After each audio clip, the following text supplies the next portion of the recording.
the few great people that moved the world forward, moved mankind forward. People like Shakespeare, Isaac Newton, Einstein. And he said that there's very few of these people in the world that are the ones that move things forward, and everyone else kind of doesn't matter. And I didn't like that kind of talk, but it was obvious Steve wanted to be one of those people that someday he wanted to identify with and be one of those people that was the driving forces in the world. Well, he certainly has made that today. You know, and he was, and I love Steve. We became best friends for 7 years, and you know, and it was really interesting to watch him even do things that I would never do. I earned the money for my 3rd year of college, so I went to Berkeley in electrical engineering and computer science, and had a great year. Steve came up to visit a lot. We went to a lot of concerts together. We talked about life and seriousness, and that, well, nice fun music, like Beatles music, was good, but we really admired the clever words, the creativity of somebody like Bob Dylan.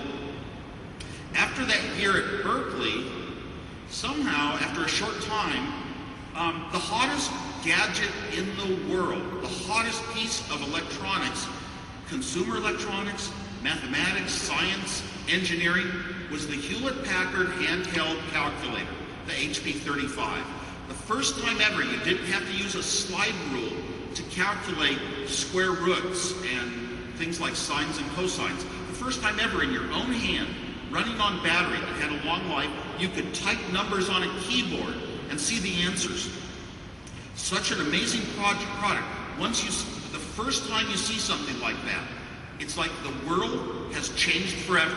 Every once in a while you see a piece of technology and you know that the world will never be the same as it was before. And it was that calculator. Well, the designers at Hewlett-Packard heard that I had great computer design skills. So they invited me in for interviews. They interviewed me and questioned me, and I knew everything about computers and digital logic. So they actually hired me as an engineer designing the hottest product in the world, even though I hadn't even completed college yet. That was a very, very lucky job. Now, Hewlett-Packard was founded by engineers. They had engineering-driven philosophies in the entire company. The management was full of engineers. They said you should be able to talk to anybody. The lowest employee, the janitor, should be able to talk to the president of the company. They were called presidents back then. And there was a story about how David Packard himself, one of the founders of Hewlett-Packard, was in one night with an engineer and they wanted to build something, but the storeroom was locked. So David Packard took an axe and hacked the door, so they could get in and get the parts when they needed. And then he instituted a policy in Hewlett-Packard that none of the laboratories would be locked. And they instituted a policy that when engineers design something of their own, for their own personal use at home even, they could have parts out of the storeroom if their supervisor approved. So the supervisor would make sure you didn't abuse the policy. And it was really incredible because when an engineer wants to build something for himself, maybe it has nothing to do at all with work, that's when they're going to put in the most incredible mental stress to try to do the best job and make everything perfect. The excellence has to be so good because it's going to be in their own life. It's more important than the company projects usually, but that's what forces their brain to develop. And if you think about it, it's a very cheap form of education. Somehow, Steve is very brilliant, and he can talk to the very top people.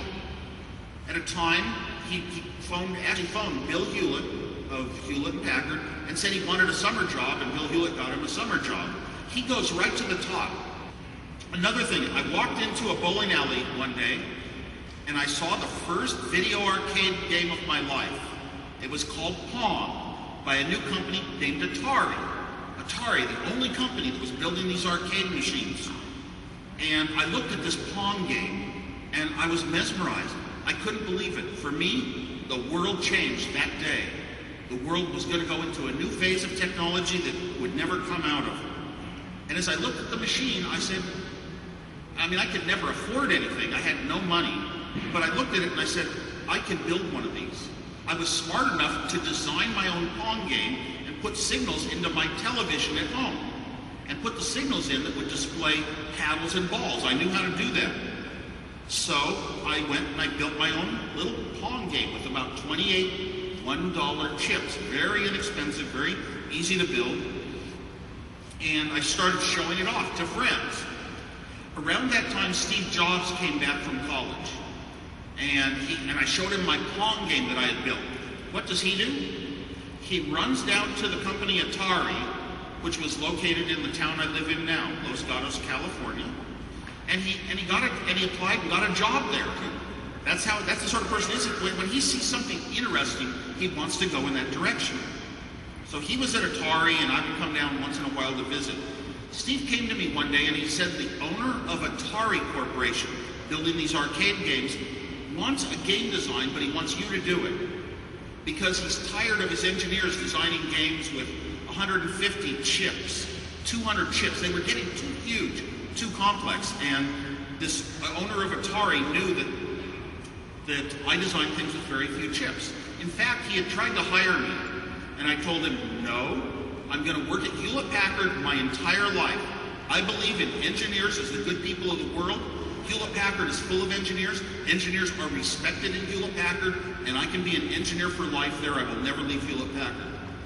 But I did take this job. Steve Jobs said he wants to design a one-player Pong game. It became known as Breakout, where the ball knocks the bricks away. You have a paddle, and many of you have seen that game. And then I said, sure, it would be the highlight of my life to design something, a game, that kids would play. And then Steve said, well, there's a hitch. It has to be done in 4 days. It turns out that Steve needed some money. So this was the second time, let's see, the first time he came to me for a design. I designed something. He said, let's sell it. It was a device in college that could make 3 phone calls. So he said, let's sell it. And we did. So this was the second time. And I didn't think we could do this game in 4 days. Games were not software back then. They were hardware. Very difficult process to design hardware to put out television signals that show up on your screen. And it normally would take like 6 months. But I said I would try. 4 days and 4 nights without sleep. Steve and I both.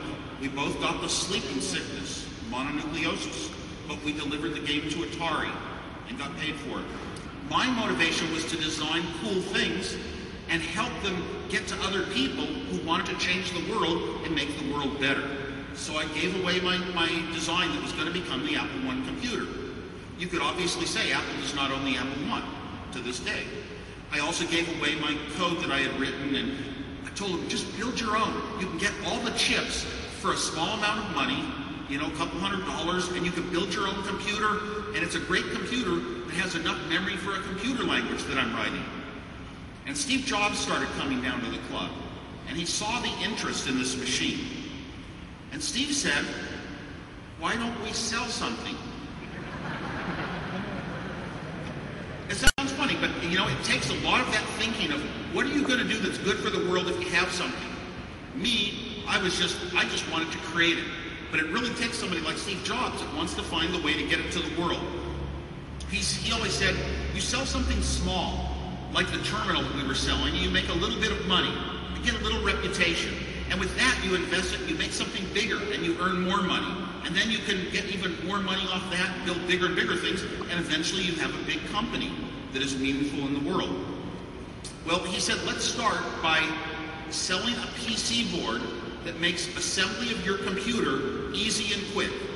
We'll make the PC board for $20, and we'll sell it for $40. And since Steve and I had no money at all, and we'd have to invest, a few $100s each, we figured out that we'd have to sell 50 PC boards to get our money back. And I didn't think we'd do it, but Steve said, yeah, but the two of us, one time in our life, we'll have a company together. Who could turn that down when you're young? Two best friends starting their own company because, you don't have to justify it with a profit. You're just going to do it on the side, as you will in the garage. You're just going to do it at home for a while. So I said, okay, but I have a problem. I can't start a company. I work for Hewlett-Packard. I have to offer it to them first. So I went down